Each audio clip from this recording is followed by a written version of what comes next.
Again, welcome back to the channel. This your boy Jolly here on the ones and twos, giving you my basic reactions and views. You check. We're gonna get into this video. This teacher who used students as a lookout.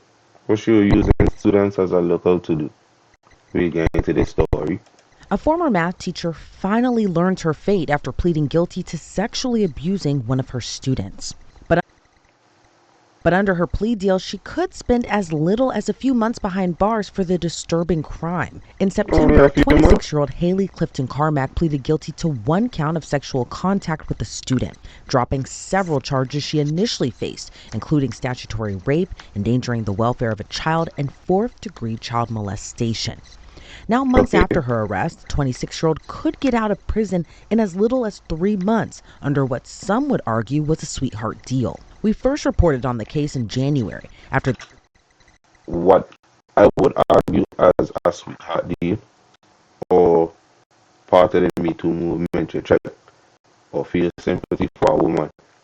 If that was me or you being a man, when would you get out of jail for even thinking about talking to one of your students if you were a teacher? The former math teacher was arrested on January 5th, but police in Missouri were first alerted about the case in early December after a student witness came forward and reported the sexual abuse to their school's resource officer. Court documents would reveal more disturbing details. The witness also told police they overheard a phone conversation between Clifton-Carmack and the victim, where the victim told her it was his birthday, and she replied, "I'm out of state, but I can send you money, baby." The student witness told police Clifton-Carmack was too friendly with her students and at times dressed inappropriately, such as wearing tight or low-cut shirts and tight leggings. The 16-year-old victim told the student witness he was the reason Clifton-Carmack's divorce from her husband was pushed through.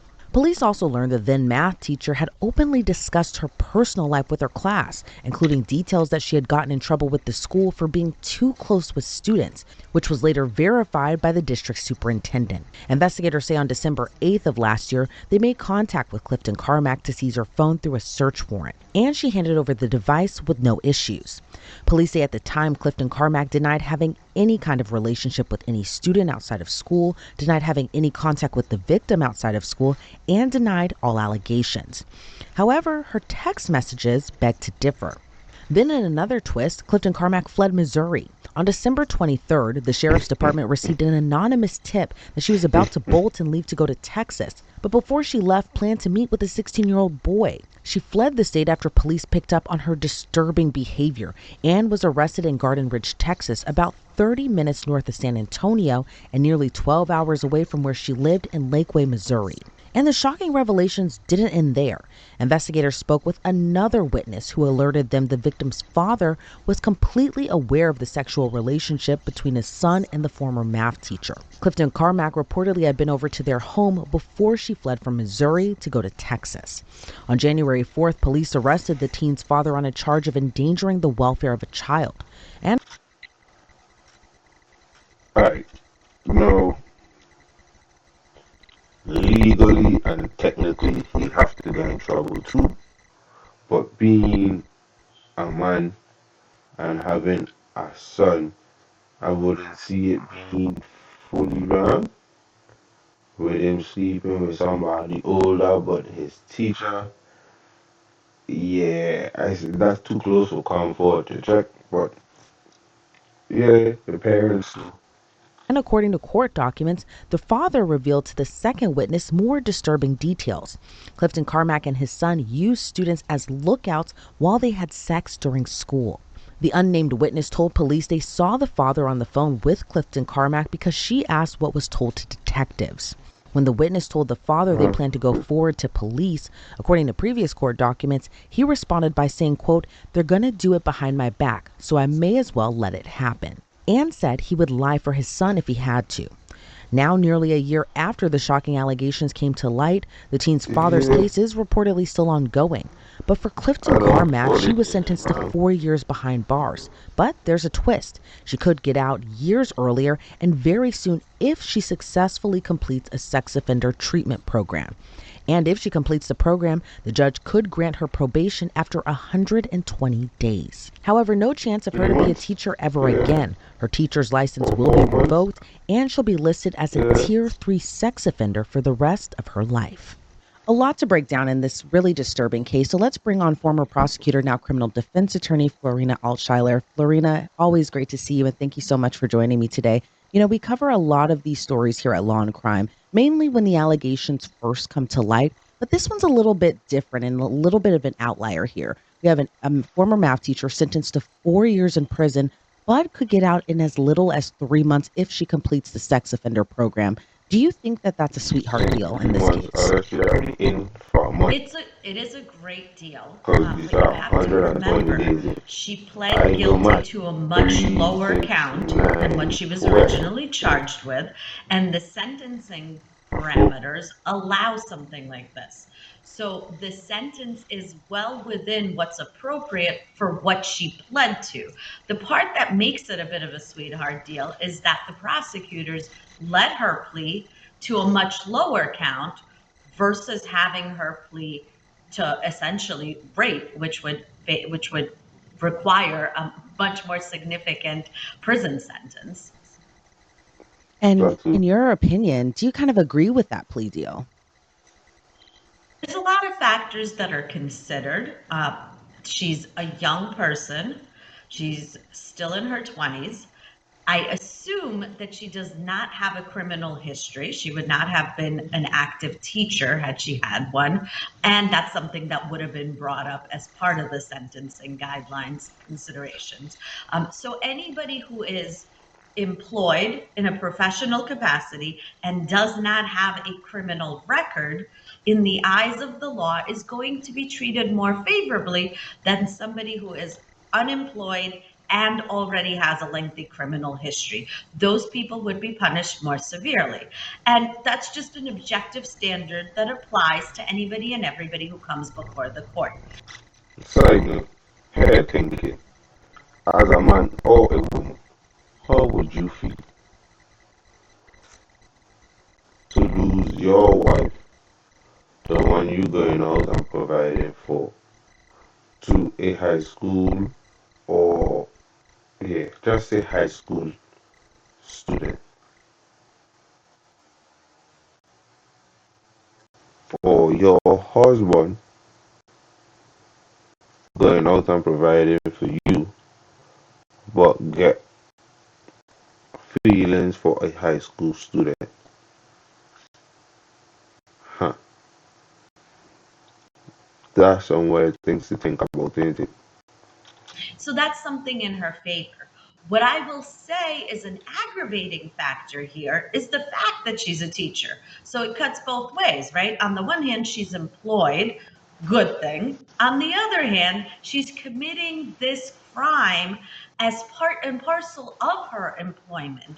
She is meeting these students while being a teacher and grooming them. And this one student in particular was her student that she had sex with. Not appropriate. And all the more egregious because she's doing this as part of her job. So, should she have leniency under these circumstances? I really don't think so, but here we are. And this case is also a little bit different than the others we normally cover because normally we see parents who find out their child is being sexually abused. They let the school know, they let authorities know, but this one is different because you have a father who knew about this and said, quote, "They're going to do it behind my back, so I may as well let it happen." What do you make of just the father's role in this whole entire saga? Yeah, he is not parenting. That is for sure, and that is why he was charged criminally as well. Not only he's not just turning a blind eye to it, he is facilitating this. He would welcome this teacher into the family home so that she could hang out with this child, with his child. So instead of properly supervising his child and reporting a crime that is occurring, his child is being sexually abused by this teacher. He's essentially high-fiving his kid and saying, "Yeah, go get after it." Horrific. not appropriate? Not really, because you're not out of the house from one perspective. So, and she's able, how old is the child? How old is he? And what's the legal age of consent? Unless being 18 exact. So stipulations and scrutiny. But they couldn't charge the young man for inappropriate because he's the victim. So the charge is for because they say he ain't parenting, he's endangering his child. I don't know. And criminal. And given that the teen's father was also involved in this case, how do you think the victim is feeling throughout all of this? I think this is something that's going to take time to process, fully understand, and appreciate. This is a high school boy that is going to be subject to social influence, parental influence, all sorts of influence, and, societal influence. And there's this perception in our culture, good or bad, I certainly have my opinions about it, that a boy cannot be sexually abused if he's a teenager in school. That is not what the law says. That is not what I believe our social perception should be. Whether the person is male or female, it is a very clear age-based determination, and gender is not a factor. So if you are 16 years old, whether you're a boy or a girl, you are underage, you are not capable of consent, and it is a sex crime, period. So, with that being said, under the age of 16, being 16, you're not in legal age of consent. But a lot of teenagers losing at 15, 16, 17. Some barely do wait until 18. So who, so if we both 16 and we get catch, would that be a crime? Because we not under the legal age of consent, even though it's consensual. The end.